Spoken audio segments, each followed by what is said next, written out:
Kalau Minggu SD Kanisio Sorogenen itu berfungsi sebagai kapel ya, sebagai gereja yang terdekat di situ. Nah, kakak saya itu anggota paduan suara. Kakak saya itu juga bawa pada bakti, tapi covernya aja. Ternyata di dalam itu komik Pitas Gereja. Itulah sebenarnya salah satu hal yang kemudian mengasah itu ke dunia seni ya. Dan selain mengisi aktivitas-aktivitas untuk misalnya mendukung Natalan atau Paskan, tapi juga aktivitas-aktivitas non gereja gitu ya, mementaskan naskah dramanya Rendra atau apa, sampai kemudian ya bikin naskah sendiri. Nah itu cikal bakal ke beraktivitas ya. Ke karya yang paling banyak dikenal kan puisi ya. Apa guna punya ilmu tinggi kalau hanya untuk menghibur. Dulu ada radio PTPN, radio itu ada acara pembacaan puisi. Jadi orang ngirim puisi dibacakan oleh penyiarnya. Kenangan yang saya ingat pertengahan tahun 80-an ya, mutu kali ngisi pembacaan puisi acara 17-an.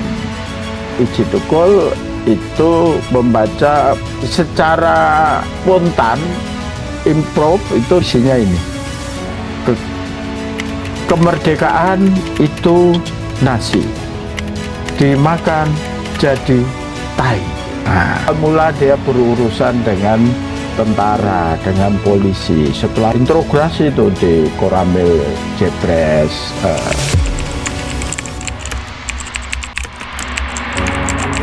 di mana dia kritis, di mana dia peduli pada persoalan-persoalan politik. Itu ada sisi-sisi humoris yang seringkali banyak orang tahu gitu ya.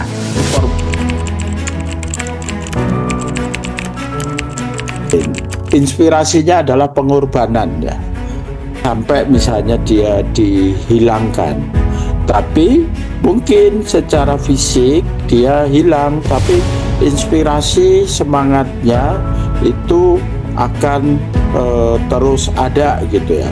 Di setiap demonstrasi itu puisi-puisi dia itu selalu dibacakan.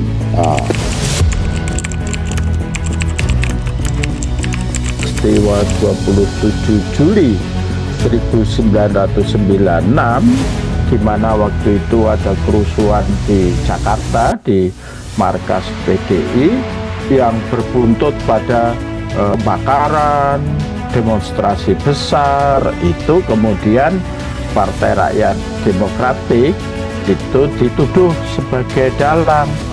Nah, karena tuduhan itu kemudian ya dia dicari, kemudian menjadi buron.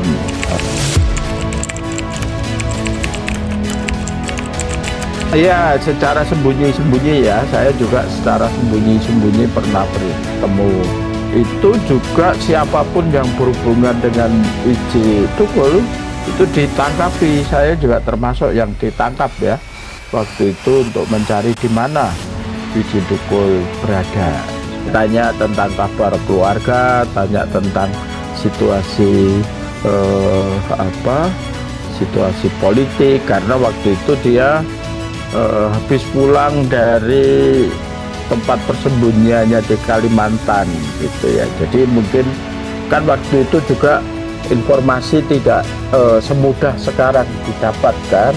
Koran-koran waktu itu juga nggak bisa memberitakan situasi sebenarnya.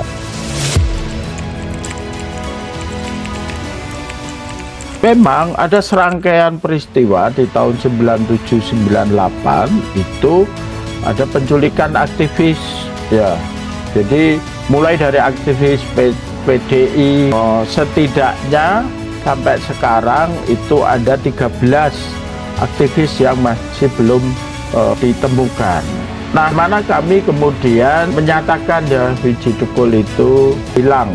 Nah, kita kan waktu itu setelah Mei kan asumsinya ya orang-orang yang ngumpet itu balik setelah Soeharto jatuh kok ya nggak pulang. Kemudian ada tim, kita ngelapor ke Kontras untuk melakukan investigasi. Nah ternyata ya mungkin dia satu paket sama orang hilang lain gitu ya. Tim investigasi orang hilang waktu itu kan Cak Munir. Kemudian mengidentifikasi bahwa pelakunya itu adalah Kopassus di bawah perintah Prabowo yang sekarang jadi presiden. Mengungkap kasus orang hilang, nyawanya Cak Munir juga dihilangkan.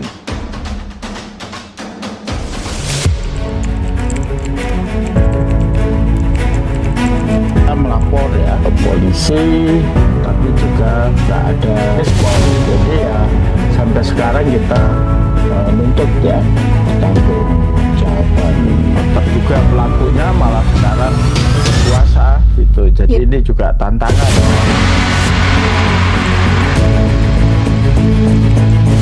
Itu ya.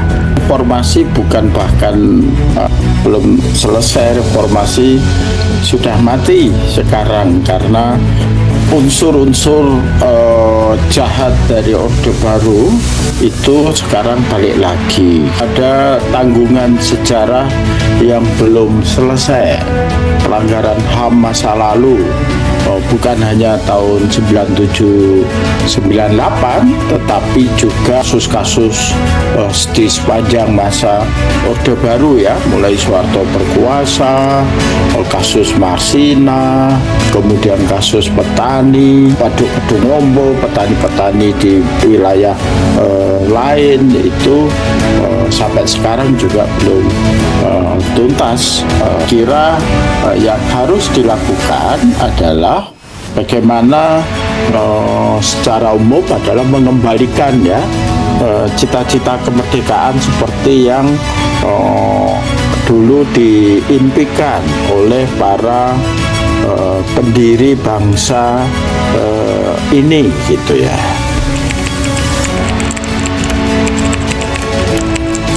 Pesan saya adalah bahwa kita tidak boleh melupakan tanggungan-tanggungan sejarah di masa lalu. Itu harus diusut tuntas. Siapa yang bertanggung jawab juga harus dimintai pertanggungjawaban. Tidak boleh ada impunitas. Impunitas itu adalah pelaku kejahatan tidak mendapatkan penghukuman seperti itu. Jadi siapa yang bertanggung jawab dialah yang harus juga menjalani konsekuensinya seperti itu. Dan kemudian juga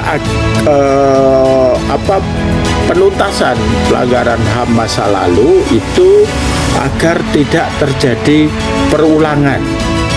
Nah, karena ya misalnya kalau kita lihat dalam konteks sekarang, karena kita belum melakukan penuntasan pelanggaran HAM masa lalu, misalnya kasus penculikan, kasus orang hilang, akan terjadi lagi misalnya di dalam kasus demo Agustus September 2025 kemarin. Ada mahasiswa-mahasiswa yang atau aktivis-aktivis yang ditangkapi, ada yang hilang, bahkan ternyata ada yang meninggal.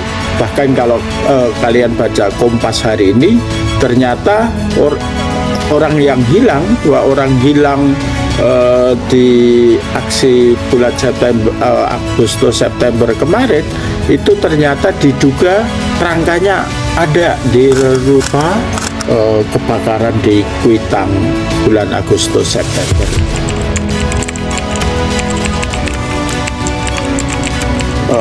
Saya senang misalnya guru kalian memberi pelajaran-pelajaran sejarah yang alternatif, yang itu ternyata nggak diajarkan.